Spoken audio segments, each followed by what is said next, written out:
everybody and welcome back to my channel. So today I'm going to be showing you guys the process of testing out my brand new Animal Crossing cookie cutters. Oh, that was a little bit of a handful to say. But as you would have seen if you watched my Etsy haul video, I did actually get some really cool Animal Crossing cookie cutters. I got the little bell coin, a fossil, and the little leaf. Like, you know, when you drop an item and it turns into a little leaf?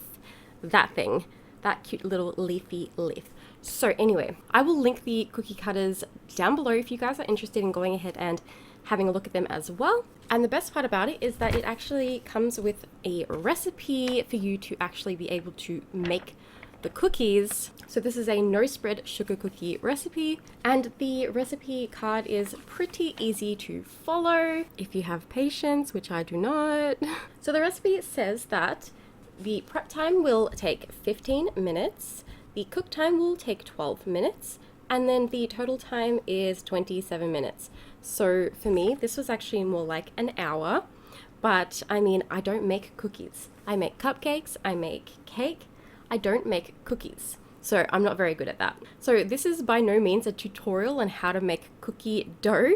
So please don't think that it is. I'm just simply here to show you guys the process of creating the most delicious little Animal Crossing shaped cookies. Ingredient wise for this recipe, you will need 4 cups of flour sifted, 1/3 of a cup of cornstarch, 3/4 of a teaspoon of salt, 1 cup of unsalted butter, 1 cup of sugar, 2 eggs, and 1 teaspoon of vanilla extract. Step 1 is just to sift the flour, cornstarch, and salt into a large bowl and give it a whisk all together. Step 2 says that in your standing mixer fitted with a paddle attachment, cream the butter and sugar together. So I don't have a standing mixer, so I tried to mix it together in my food processor because I have a cookie dough attachment thingy that's supposed to do the things, make the cookie batter, make the cookie dough. But the butter that I used was still too cold from the refrigerator, so that wasn't working. So because that wasn't working, I kind of tipped it out, put it into the bowl again with the rest of the flour, and I tried to use my hand mixer, and of course the butter was still too cold, so that didn't work. And then it was actually at this point that I got very, very frustrated. But basically what you're meant to do is, while that is mixing around, you're supposed to add in the 2 eggs. And by the way, I use free range eggs. I do not use caged eggs at all. And then while you're doing that, you just kind of scrape down the sides of the bowl so that obviously you're incorporating all of the ingredients. After all of this, you add in your teaspoon of vanilla extract. And then once all of that is done, you're then supposed to start pouring in the flour mixture and mix it all until everything is well incorporated. So again, because my butter was too cold, I couldn't really get the dough incorporated very well. So we had to end up kneading it a little bit, and I got it to a point where I just was literally about to lose the plot. So I had to walk away. My husband told me to walk away, and he fixed the dough for me. He saved my dough. So he kneaded it a little bit more with his hands that were actually warm. So it kind of warmed up the butter a little bit, and the dough actually finally turned into a dough. And then it actually says after this point to put the dough into a plastic bag, flatten it, and then chill it in the refrigerator so that it firms up.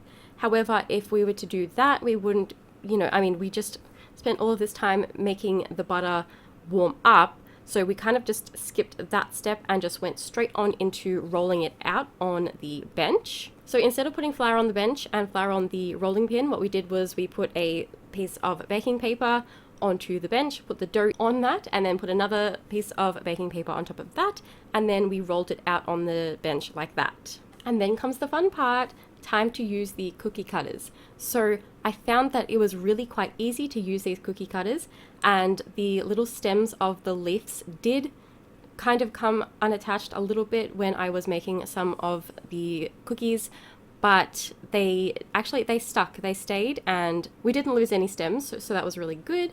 The most fiddliest cutter was definitely the leaf, which is obviously what I thought was going to happen. And also playing around with the thickness of the dough, I found that making it just a little bit thicker actually made it easier to press the embosser part on top of the cookie dough in order to make the shapes that it's supposed to make. And then I went ahead and put them onto a baking tray. Now I used a pizza tray, because we don't have a baking tray. Our house didn't come with one, and we can't find one that fits our oven properly, so we do just kind of put things on our pizza tray and kind of bake our stuff like that. But it's fine, it works absolutely fine.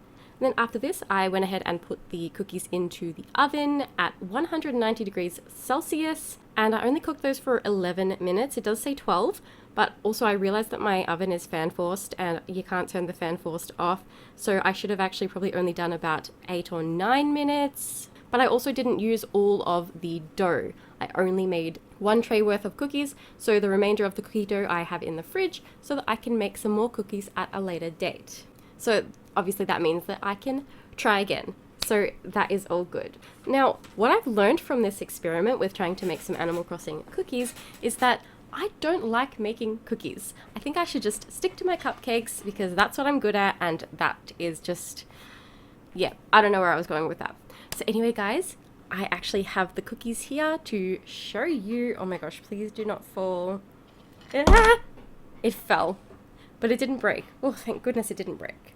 So here we have the little leaf biscuits. Hang on, let me just kind of put it up to the camera here. Is it focusing? Probably not, because it's stupid. I have a stupid camera. But yeah, so you get the gist, right? There's the little leaf cookie, and then we have our little fossil cookies. So cute. I literally love them so much. I'm also so glad that these set of cookies, the set of cookie cutters came with the no spread sugar cookie recipe, because otherwise we probably wouldn't have gotten perfect shaped little cookies. So how actually cute are these? Now I did eat a couple, and besides being a little bit hard and crunchy because they were cooked for a couple minutes too long, it tastes pretty good. It does actually taste pretty good. So here's the rest of them. I mean, there was a lot more, but I ate a bunch of them. But yeah, I mean, they're definitely worth buying, in my opinion. I definitely think that you should go out and try this out for yourself. It was super fun. Besides that little part where I got frustrated, it was definitely a really fun thing to try out. But yeah, so let me know what you guys thought about my cookies, or rather, let me know if you would buy these cookie cutters yourself. And again, the link for these will be in the description box down below if you guys want to go ahead and check them out. They are 3D printed cookie cutters. And this video is not sponsored, by the way. I just wanted to make some cookies. And I mean, yeah, so if you guys enjoyed today's video, please do remember to subscribe if you haven't already. We'll be back to regular Animal Crossing content soon enough, I promise. Although I do still have one more very different out of the park Animal Crossing video to come up. It involves amiibos, so I hope you guys are excited about that. And if you enjoyed today's video, please be sure to click the like button. Let me know in the comments down below what you'd like to see on my channel next. Thank you all so very much for watching, and as always guys, until next time, bye bye!